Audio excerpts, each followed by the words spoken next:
This is Music Geek with Byron Cooke. It's Music Geek. Tinie Tempah, welcome. Oh, thanks, man. How you doing? I'm doing great. You know, often we start the show by saying it's Music Geek, and it starts the guest on the back foot. I don't think you're a geek at all. No, it's fine. Although I don't mind. when you wear those thick rimmed glasses, you got that kind of geek chic. I feel like a little bit of a geek. I don't think being a geek is so bad anymore. I think for maybe like the past 5 or 6 years, the geeks are kind of in. Yeah. Yeah. We dominate. We dominate. We're like taking over the whole planet. Yeah. Now, so are you with the record, obviously, the second album, and we loved it. Thank you, sir. Demonstration. Thank you. I just want to run through. I mean, we could play the whole thing and not talk. Yeah. But that would sort of be it would besides the defeat point. the purpose. Yeah. I mean, I'm here, man. Come on, Byron. Let's do this. I mean, I remember Sam Smith said to me on the last one of these. Yeah. He said, you know, we could talk about it, but it's kind of easier if we just play the songs. I thought, shit, I'm out of a job. This defeats the whole point. Yeah. Now, track one, Someday, Place in the Sun. Yes. Ellie Air. Look, there is a great voice. Yes, there is.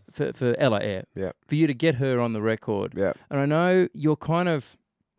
You sort of cast these people almost like a movie, you know. Yeah. You want the right person for the right song. Yeah, and, of course. And she ended up on the Rudimental song, which was a huge smash, Waiting All Night. Yeah. It's a great choice, man. A beautiful start to the album. Yeah, I mean, she did the Rudimental song beforehand, so that's kind of how I heard about her, and I was just like, I think for me, like Demonstration, I wanted to make an album that was a little bit more mature and kind of like, I feel like on this kind of trajectory that I'm going, I want to make music that continuously defines what rap or like urban music is. You know, I want to get to a point where my music is a kind of genre of its own, because I feel, I know it sounds weird, but I feel like that's when you really win as an artist. You know, if you look at people like Michael Jackson, he had all these different types of music. Obviously, he was the king of pop, but some songs were more R&B sounding. Some songs were more kind of rock, like some songs were more ballady, but it was just all Michael Jackson music, you know.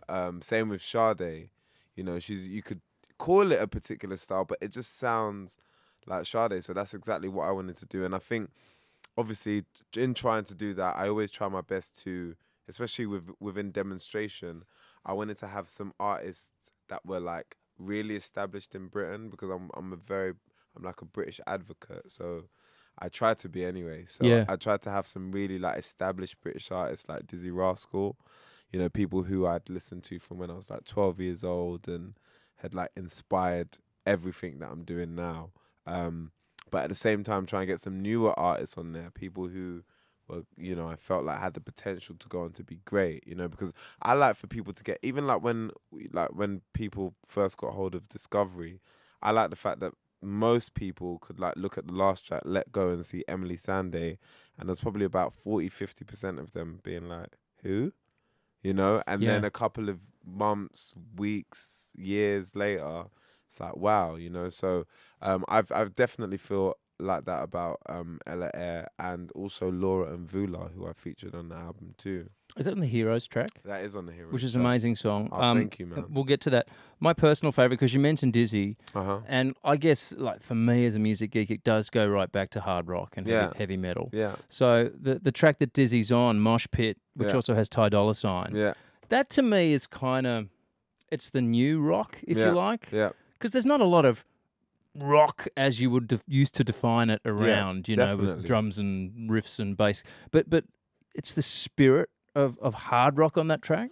Do you know, I just got a shiver. Do you know why this is so crazy? Because I love this, man, because like rock, like the element of rock anyway, or the spirit of rock, like you said, is so important. But I don't think people realize how important it actually is, especially when it comes down to like live performance.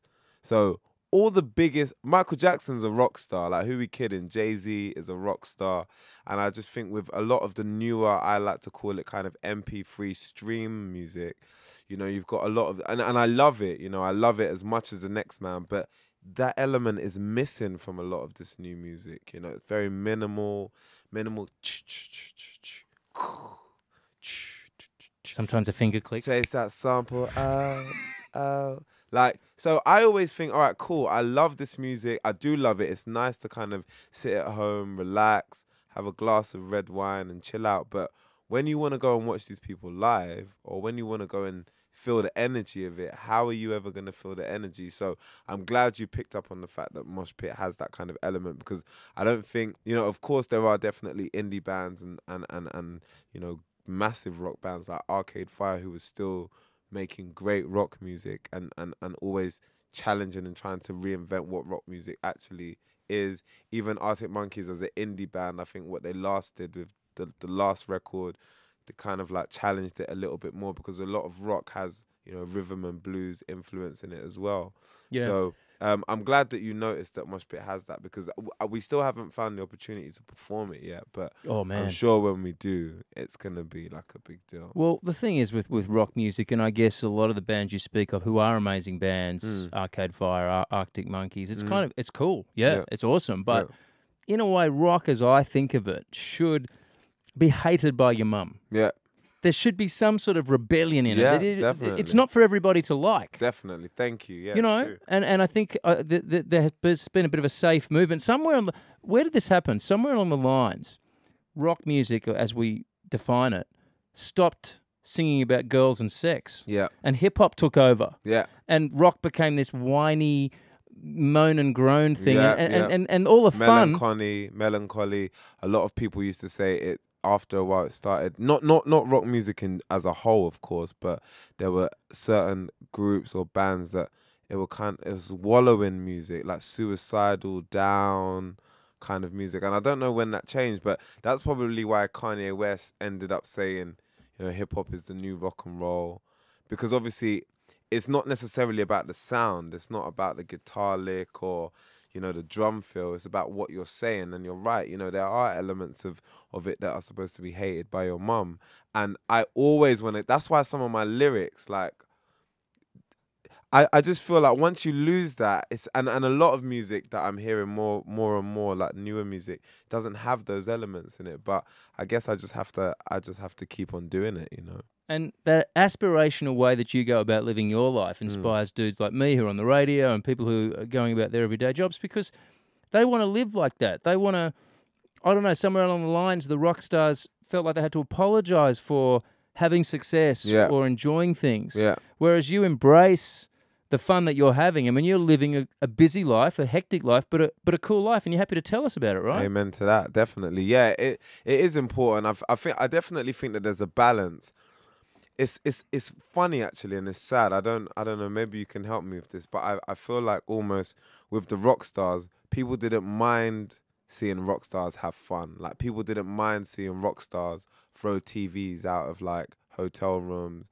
That's what they're meant to do. Exactly. That's what they're meant to do. Or like, you know, shove their face in like a cocktail of all this weird stuff. Great. But it seems like when hip hop artists even attempted to do anything that was kind of like halfway there was this backlash. There was this, oh yeah, don't even start me on that. This is negative. This is bad. Whatever. This is making little kids go and I was just like, I don't know why. Yeah. I don't understand. So I definitely feel, for me as an artist, I have the best of both worlds, where, you know, I'm from Britain, England, which has a lot of history of some of the biggest and best rock stars. You know, I've been able to, as a young man, look on towards the American. So obviously I've looked at some of the greatest hip hop stars from America, and I don't necessarily feel the same as them because I'm from Britain. So I do understand rock and roll. I do understand dance. I do understand all these other things that not every rapper might understand. But I think it's just all about getting the balance right. You know, you don't want to overdo it, because I think people do like seeing someone who they're inspired by enjoying themselves.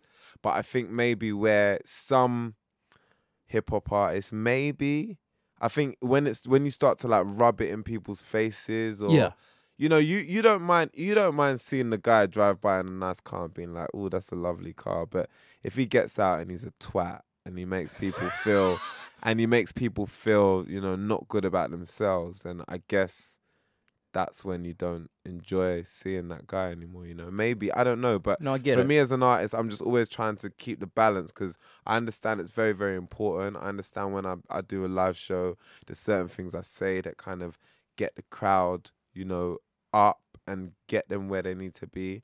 And at the same time, I do want my music to appeal to as many people as possible. So Yeah. it's just all about trying to have a good balance of it all. Well, in a recording sense, you know, maybe for me, I wish every track had that energy of mosh pit. But in reality, you're a human being. You're going to have a vulnerable side. Yeah. There's 2 breakup songs on the album. Yeah. That's a sensitive Tinie, right? And then Yeah. you've got angry Tinie and you got naughty Tinie or whatever. Yeah. Every person has different elements to their personality, so it Yes. wouldn't kind of be authentic, I guess, just to put out a record of 12 angry songs, because Yeah. you're not always angry. It's true. You know? Unless you decide to do like, you know, which is where I'm kind of thinking in the next stage, but just like EPs. So say if you did like a angry EP, a happy EP, I feel like that's like, I'm starting to work on the 3rd album now, kind of slowly, but I still am. But I'm thinking in the meantime maybe to do things like that as well, to kind of, because sometimes I don't know. I don't know how to explain it. I feel like this generation as well is we're very much like an iTunes, Spotify shuffle generation, where like very rarely people are listening to whole albums. It's kind of like anyone's car I'm in, I hear one song and I know the album so well. I'm like, oh, I know what song comes after this, and it's like some completely different song by a different artist, of a different tempo, of a different. So I don't know. I think sometimes it might be better to give someone a project where it is kind of like all one emotion. Sure. Because A shorter trip, if you like. Yeah, it's like You know? yeah, exactly. Because it's and a lot to I don't ask. think people are used to hearing that. I think people are used to creating that for themselves. Like, okay, I'm going to create a mellow soundtrack. I'm going to create. So I think sometimes you have to beat the person to it and say, all right, here's a mellow EP of just 4 songs. Yeah. Me being mellow. Here's an angry EP of me just being angry for 4 songs, you know. Especially the way people are digesting music so fast. Well, I think something like what Beyonce did, where she put out the whole record in a music video form. I mean, that was a type of innovation that we're starting to see in music, and what you're talking about would be another example of that, Yeah. you know. I could talk to you for an hour about music. I know I've only got about 15, 20 minutes. Yeah. There's something about, I know you've done a lot of collaborations, a lot of different people have come in. Yeah. I love what you did in the Dubs and Borges track, and Oh, gave that a thank you. hook and gave Yeah, that a yeah. vocal component. Why that, not, man? that just took off. Yeah. But there's one dude who, if you were ever going to be in a band, like an old-fashioned, if Tinie Tempah was part of a group, Yeah. there's something about you and Labrinth Yeah. together Yeah. that is just right. Yeah. It's, You're right. It's just right. Yeah. And one of the best ways to line that up was, and if my iPad worked, I'd play it. Yeah. The All Stars remix of Earthquake, which dropped a while ago, you got Yeah. a lot of British MCs on there, and they're all doing their thing. Yeah. It just didn't feel the same. Yeah. There's something between you two artistically. Where does that come from? It's just a perfect fit. There's a synergy. Do you know what? I don't know. We talk about this all the time. Do you It's like the guy? I mean, do you hang out with the guy? I love the guy. I love the guy. I have so much respect for the guy as well, you know, in terms of, you know, it's not like we didn't grow up together. This is why it's even more special, because we didn't really grow up together or anything like that. We're from London and we're from similar kind of backgrounds, but not the same area. We don't really have that many mutual friends. Pass Out was made on the first day we met. That's how weird it was. Wow. And within 12 hours, like, it was so strange. And it was like, I met this guy who, on listening to his music, if I'm being honest with you, it was so deep and mature and soulful that I expected him to be some like middle-aged white guy, to be honest with you. When I was listening to the vocals, I was like, oh, wow. Like, so then I walk into his studio and I see someone who just looks exactly like me, from a similar background. And then the first thing that we started speaking about was the state of, like, for example, like when I come to Australia, like I noticed that there's an Australian pride. Like, you know, I'm not going to claim to know every Australian artist, but, you know, people like Chet Faker or like Flume or 360. 360 Flight Facilities. Sick, yeah. There's all this kind of like, all right, cool, we love our own, so we want to support our own. And that was the kind of conversation I had with Labrinth about. At the time, it was like Lady Gaga, Bad Romance, Rihanna, Rude Boy. And I was like, why do we always do this to ourselves? We have so much incredible talent, But time after time after time, just because they package it a certain way, we're quick to grab it, digest it, then they come and do a show in our biggest venues that we don't even get to do shows in. And we like lap it up. But when it's someone of our own, we're like, nah, I'm not going to spend my money on that to go and see him when he could just live down the road from me. So why don't we make something that is anti everything that these songs represent? And that's what Pass Out was. So it wasn't even supposed to make sense. It was very explicit. It was rude. There was different genres. Like, it would go from one thing to another thing. Like, there was no rules on the track, and I feel like it was quite refreshing at the time, you know. And I think from there, that's when our relationship built, and then Frisky happened in a similar way, and Wonder Man and Earthquake for his album, and then It's Okay and Love and Not a Fight. There's just something about when me and him get into the studio, some sort of magic happens, and you know that I guess, you know, Jay-Z, Rick Rubin, or Jay-Z, Pharrell, or Jay-Z and Kanye, or, you know, these things happen sometimes. And I think whenever I get the opportunity to talk to Labrinth, which obviously isn't as much as before because we're both extremely busy, I always say to Labrinth, like, we need to make sure that we always make time for each other in that sense, because there is a magic, you know, and sometimes you have to harness that magic. I would love to, like, sit down and work on a record with Labrinth that wasn't even necessarily for us, because I think that there's something in the equation when we both get together that it just really feels right and feels nice, you know, and we shouldn't take that for granted, I don't think. Well, yeah, it's that 1 + 1 = 3 thing. Exactly. You know, and I definitely feel that with you too. Yeah, definitely. It's bigger than two guys when you get together. Definitely. We'll quickly run through a few before we have to let you go. One of my other favourites, I loved Witch Doctor. I thought that was cool. Thank you, man. And there's something about the groove of that that feels like Massive Attack, Karma Coma. Yeah. Or something. Was that Massive Attack? You've referenced them in other records. I mean, that sort of sound that came out of Bristol and that part of England when you would have been in your, you would have been pretty young. Yeah. But was that an influence as you grew up on mixtapes or whatever? Like, do you know what? The Bristol sound? It's an influence in the sense that I'm very aware of it, and I'm very aware of how British it is, and you know, in this kind of like mission to kind of make this as international as possible. The more and more that seems to be becoming a reality, the more and more I feel like it's important to have those elements of Britishness to my music. Yeah. Because to be quite honest with you, like, being British is such an important thing to me, and I think to my identity as a musician. However, you know, I do eventually, the overall outcome of what I'm intending to do is to just become an international. You know, sometimes, like, when you think of Rihanna, like, Rihanna is not American, you know that, innit? Like, she's not American, but from the Caribbean. Yeah, but it's somehow got lost on you. Like, do you understand? Yeah. Like, same with kind of Drake. He's not American, but he is. He's North American, It's but weird to think of him as a Canadian. Yeah, but you just think of him as Drake, a global superstar. Yeah, exactly. So, I feel like that's why it's so important to have those kind of grooves. And it was made by Alex the Kid as well, who is a British producer, but is based in LA. So that's, I mean, look, for Australia, for the UK, for Europe, I mean, all over the world, you can turn up and play a big room. Mm-hmm. Do you feel like, though, for you, that next tier, I mean, Drake, Jay, Kanye, Wayne, that's where you want to be everywhere, right? I mean, that's where your eyes would be right on that prize, right? Definitely, but with my own.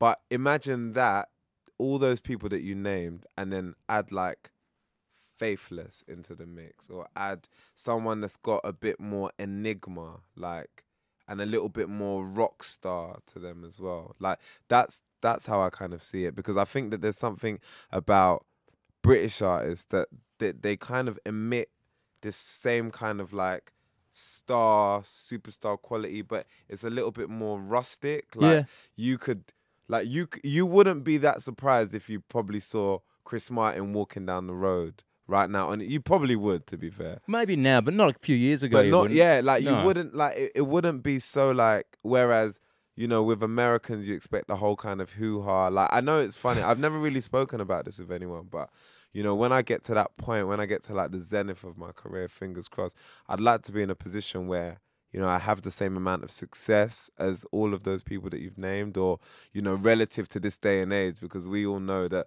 more and more people are streaming things, and more, there's only a few people who are going to sell like 20 million albums on one album and all this kind of stuff again. But I want to be one of those people who have the same sort of success as all those guys, but could just turn up here on my own with no one and just be like, oh, hey, you know, let's talk. I want to be one of those kind of people. Well, I'm gonna hold you to that. Yeah. Because when you come back here in 5 years and you've got an entourage of 27 people no, around you, I'm man, like, Tiny. trust me, it won't. It No, never, it won't. No, never. you've always been But super approachable. I think that's the British. That's what we have as Brits. You know. Yeah. It's so funny. Like, obviously, I know he's Irish, but you know, on the odd occasion, or the one occasion that I've spoken to Bono from U2, and everybody who I know that has like met him, he's like one of the most successful musicians in the world, wealthiest, but he's just like, he might just turn up somewhere alone. Yeah. Like, you know, and I feel like that's something that we have that's super awesome. Obviously, he's not a musician as well, but a lot of people have been saying that recently about David Beckham as well. He goes out with his boys in London, his kids, on his own, just the everyday whatever. You know. Well, if you don't sort of bring that upon yourself, you know, you can kind of keep things pretty low key, right? Yeah. I think that that's the way to be. So I remember, just quickly before we go, was lucky enough to see you two just up the street here at Etihad Stadium a few years ago. Yeah. Lucky enough to be taken on a little tour and meet the band before they go on, and to preview the show for some other cities, to talk it up. And Bono, he would have been 3 minutes before they were due to be on the stage, and I didn't know that. And I'm with their publicist, and we got talking about Jay-Z's set, because Jay-Z opened for U2 on that tour. Yeah. And we just got into this dorky conversation about the Radiohead samples that he was using. Yeah. And it was like he was so excited to talk to me about Jay-Z's Radiohead samples that his manager had to quickly cut off our conversation, because they're actually due to be on the stage in like a minute. So we got whisked away to watch it, like literally whisked away 60 seconds after having a casual conversation with me about Radiohead. He's got 60,000 people screaming his name. Yeah, it's crazy. And it was like no big deal. Like, no big deal. No big deal. You know? I love all the stories of when they say like Chris Martin used to get the train to his gigs and stuff like that. No big deal. Just getting the train into the stadium. We look forward to you taking the tram to your show tonight. The 112. I'm gonna just walk. Yeah, you want the 112 down Clarendon Street. It'll take you into the city. Where's the show? The show's at the Track. Yeah. I think that's along Chapel Street. So there's a simple connection at Flinders Street Station, and then we'll head you down Chapel Street. Thank you for the direction. Good on you, Tiny. Thanks for joining us, man. Cheers, man. Always, bro.